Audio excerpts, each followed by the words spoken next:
मी कामाच्या जोरावर मते मागितली, धर्माच्या नावावर नाही. प्रणिती शिंदे. देशात द्रोही करण्याचे राजकारण सुरू आहे. आम्ही हिंदू आहोत, मात्र धर्माच्या नावावर कधीही मत मागितलं नाही. मी कामाच्या जोरावर मतं मागितली, धर्माच्या नावावर नाही. कोणत्याही प्रकारची कट्टरता हा अतिरेक असतो. तो कोणत्याही धर्मात कट्टरता असली तरी तो अतिरेक असतो.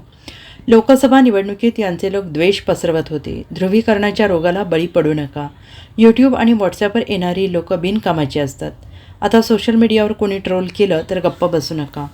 कोणी समाजात द्वेष पसरवेल त्यावेळी पोलिसात तक्रार द्या, असं वक्तव्य सोलापूरच्या काँग्रेसच्या खासदार प्रणिती शिंदे यांनी केलं आहे.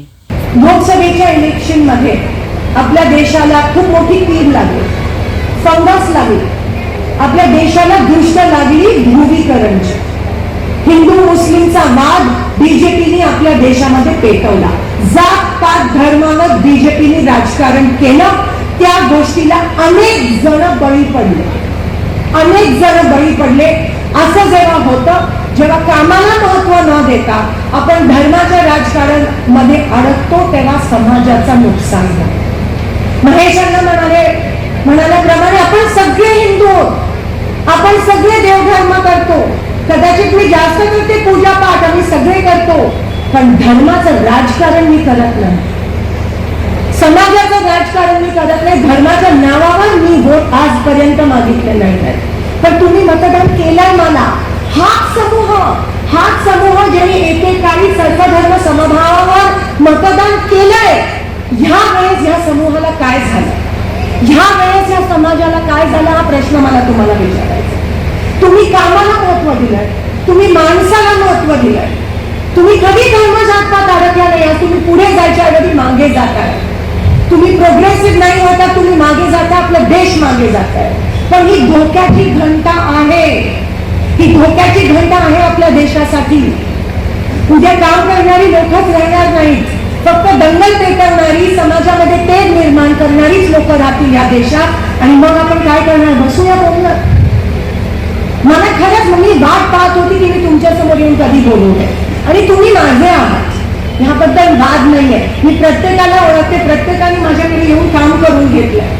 मी गेली नाही, मी आली नाही तुमच्याकडे जास्त इलेक्शन मध्ये. हा माझा इलेक्शनचा विषय नाहीये.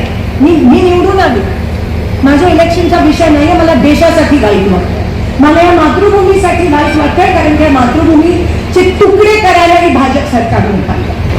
कोणत्याही प्रकारची कट्टरता हा अतिरेकच असतो, लक्षात घ्या. मग ती कोणत्याही समाजात असू दे, कोणत्याही प्रकारची कट्टरता आपल्या देशाला ही हानिकारकच असते, ही लक्षात घ्या. आपल्या देशामध्ये कधीही कट्टरता नव्हती. आपल्या देशाचं फॅब्रिक, तुमच्या अंगात जो डीएनए आहे ना, तो सर्वधर्म समभावचा आहे. आधीपासून तुम्ही सर्वधर्म समभावाला मतदान केलं आहे. पण ही बीजेपी तो डीएनए बिघडवायचा प्रयत्न करते, कारण का त्यांनी कामं केली नाहीये. म्हणून लोकांमध्ये भेदभाव निर्माण करून मतं मागा. तुम्ही बघा त्यांची भाषणं माझ्या लोकसभेच्या इलेक्शन मध्ये कुठून लोक आली आणि सोलापुरात फक्त दंगली पसरवायचा प्रयत्न केला. अशी भाषणं असतात. अहो, लोकसभा आहे ती लोकसभा ते एवढं पवित्र मंदिर आहे लोकशाहीचं. तुम्ही कामाबद्दल बोला, विकासाबद्दल बोला, आमच्या कामगारांबद्दल बोला, आमच्या बिडी उद्योगाबद्दल बोला. कोणीच काही बोललं नाही. पंतप्रधान म्हणाले की आम्ही येऊन यंत्रमागांना पोलिसांच्या युनिफॉर्म देऊ. यंत्रमाग हे टॉवेल आणि चादरी, पोलिसांची युनिफॉर्म, रेडीमेड गारमेंट. कोणतेही एक दिलेलं वचन त्यांनी पूर्ण केलं नाही. हात जोडून विनंती करते सोलापूरसाठी आणि या देशासाठी आणि समाजासाठी. आम्ही लढू, आम्ही रान पेटवू, आम्ही रस्त्यावर येऊ समाजासाठी. आणि मी करते, कळकळीने मी काम करत असते. पकडा आम्हाला काम धरा नाही केला तर, पण एकत्र राहून या सोलापूरला, या यंत्रमाग कारखान्यांना, या बिडी कारखाना कामगारांना वाचवायचं असेल तर एकत्र येऊन या ध्रुवीकरणाच्या रोगाला बळी पडू नका.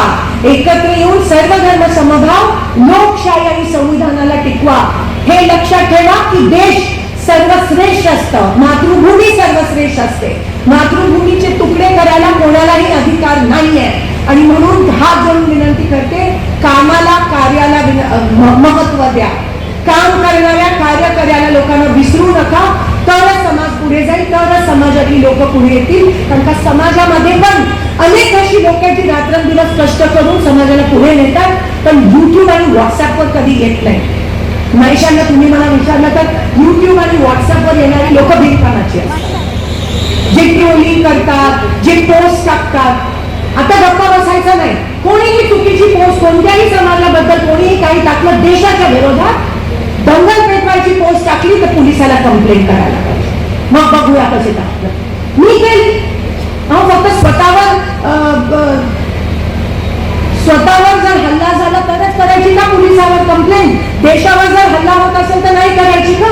आणि करायलाच पाहिजे जर खोटं कोणी पसरवत असेल तर. कारण का सगळे बिनकामाची लोक व्हॉट्सअपवर असतात. जे तळागाळातले असतात ना, तुम्ही बघा कोणताही कामगार कधी व्हॉट्सअपवर आहे का? बिडी कामगारांमध्ये जाऊन बघा, फोनमध्ये कधी व्हॉट्सअप, त्यांच्याकडे तो स्मार्टफोन नसतोच. ते कष्ट करणारे लोक असतात. Bureau report SBN Marathi, Solapur.